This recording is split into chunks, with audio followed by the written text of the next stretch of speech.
Iki gice cya kabiri kigizwe n'indirimbo zo kuburira abantu ngo batagwa muri buyobe nyine, kuko iyo ugiye ureba muri iyi minsi ibiri gukorwa mu madini, mu nsengero bavuga ko basenga Imana, ubona ntaho bihuriye n'ijambo ry'Imana. Niyo mpamvu ikorari yumvise yashyira izi ndirimbo nk'ubutumwa bwiza ku mugaragaro, ari abumva ikinyarwanda ari n'abagisobanurirwa ngo bamenye icyo bakwiriye gukora ngo birinde ubuyobe. Bigenda bigaragara igihe Pawulo yandikiraga Timoteyo mu rwandiko rwe rwa kabiri, ibice byaho 3 n'umurongo wa 1 kugeza kuri 5, aho yavuga ko hazabaho ubuhenebere bwo mu minsi y'imperuka, abantu bikunda bakunda impiyabirarira bibona n'ibindi, usomye kageza hasi. Usanga ari byo tugezemo muri iyi minsi, ndetse n'ibice 4 guhera ku murongo wa 1 nabwo kugeza ku murongo wa 5, avuga yuko abantu batazongera kumva inyigisho nzima kubera ko zaba zibarya mu matwi, ahubwo bazajya bishakira abigisha bahuje n'irari ryabo, abapasitoro bagendanye nuko babyifuza. Aho niho usanga mu nsengero abantu bambaye ubusa, nyamara atari ko ijambo ry'Imana rivuga. Uko Petero yavuze ko abagore bubaha Kristo bakwiye kwambara bakikwiza, badakwiye kwirimbisha ibyo gutobora amatwi no kuboha imisatsi. Ariko ibyo ngibyo abantu barabikora mu nsengero, abayobozi bababwira ko bazajya mu ijuru. Cyo nicyo cyatumye ikorari yumva yashyira ibihangano, yashyira ubutumwa bwiza hanze ahagaragara, washobora kugirwa inama ngamenye icyo kwiriye gukora muri iyi minsi ya nyuma. Aho kandi niho muri busange n'indirimbo zivuga ngo ibyo wabikuye hehe, ibyo byaturutse he.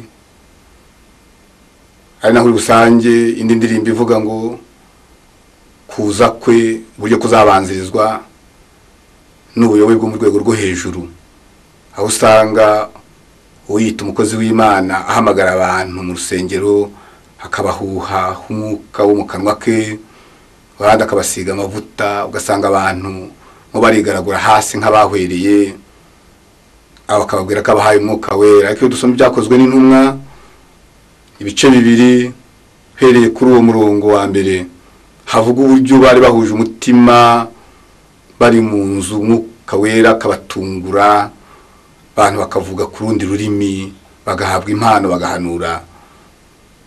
Ahandi usanga aho Petero yari atumwe kwa Koroneliyo ababwiye ibya Kristo, bamuteza amatwi, buzuzwa umwuka wera. Ariko ubu ngubu abantu barahamagara abandi ngo nibazabaho umwuka wera.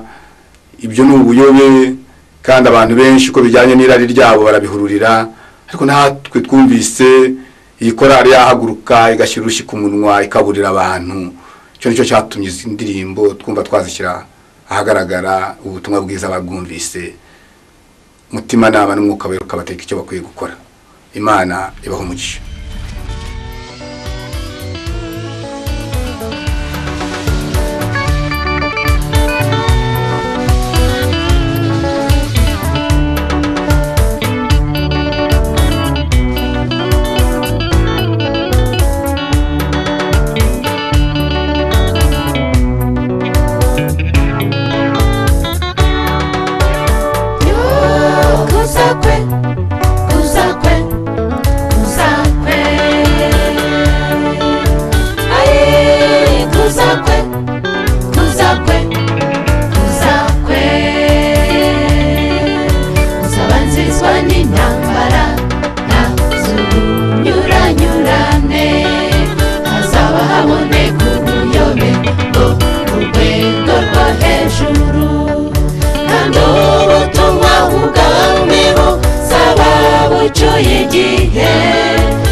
zizaba zitagishinga, imbaraga zabera icyo gihe zizaba zitagishinga.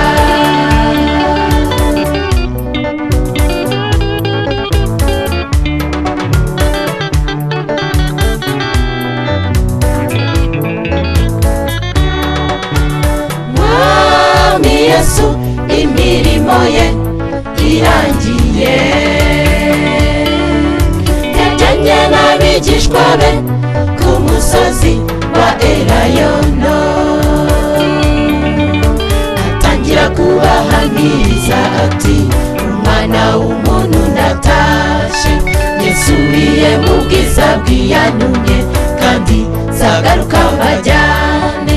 Atangira ugafata ikirere bavugana buhoro buhoro, abamarayika batumwa vuba kuza kuba humuriza bati uko mumubonye abakuwemo azagaruka cyo kubajyana, uko mumubonye abakuwemo azagaruka cyo kubajyana. Yewe Yohana we, Petero we na Yakobo, yewe Yohana we, Petero we na Yakobo, erega wa musozi Elayono utangiye kwiyasa ibitutu, erega wa musozi Elayono utangiye kwiyasa ibitutu.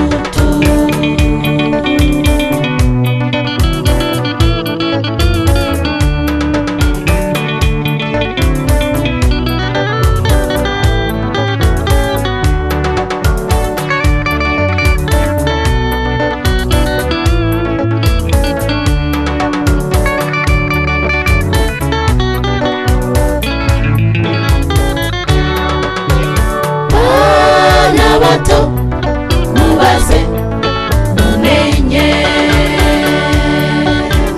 namwe abakuru mukiri